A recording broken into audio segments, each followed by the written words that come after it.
بسم اللہ الرحمن الرحیم۔ غیروں کی باتوں میں آ کر اپنوں سے الجھنا انسان کی قدر، عزت اور وقار کو ختم کر دیتا ہے۔ جب اللہ کسی سے ناراض ہوتا ہے تو اسے ایسی چیز کی طلب میں لگا دیتا ہے جو اس کی قسمت میں نہیں ہوتی۔ جو شخص خدا کو بھول کر دنیا کی بھول بھلائیوں میں کھو جاتا ہے وہ ذلیل اور رسوا ہوتا ہے۔ ہر وہ اس محفل میں گھسنے کی کوشش نہ کرو جہاں تمہارا کوئی جوڑ نہ ہو۔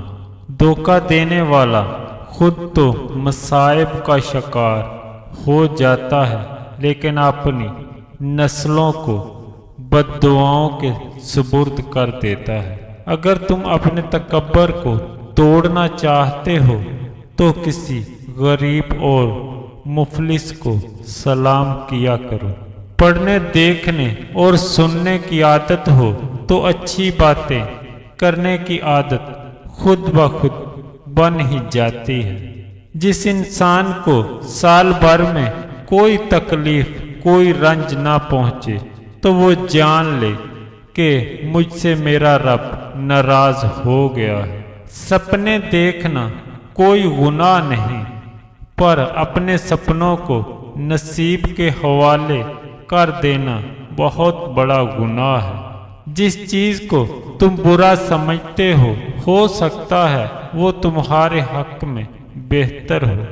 اگر دنیا اور آخرت کی کامیابی چاہتے ہو تو اللہ کے بندوں سے اچھا سلوک کرو۔ اپنی بری عادتوں اور برائیوں کو جلد از جلد سدھارنے کی کوشش کریں، کیونکہ دیر کرنے سے عادت پختہ ہو جاتی ہے۔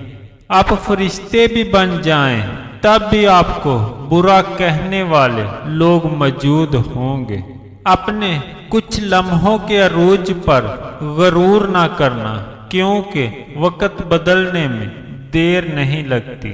بعض اوقات انسان سکون کو ہر چیز میں تلاش کرتا ہے لیکن وہ اس کی اپنی مشکلات اللہ کی طرف سے اشارہ ہوتے ہیں تاکہ انسان لاپرواہی چھوڑ کر سنجیدہ ہو جائے۔ جو شخص اپنے نفس کو مار کر اللہ کے آگے سر جھکاتا ہے وہ عظیم انسان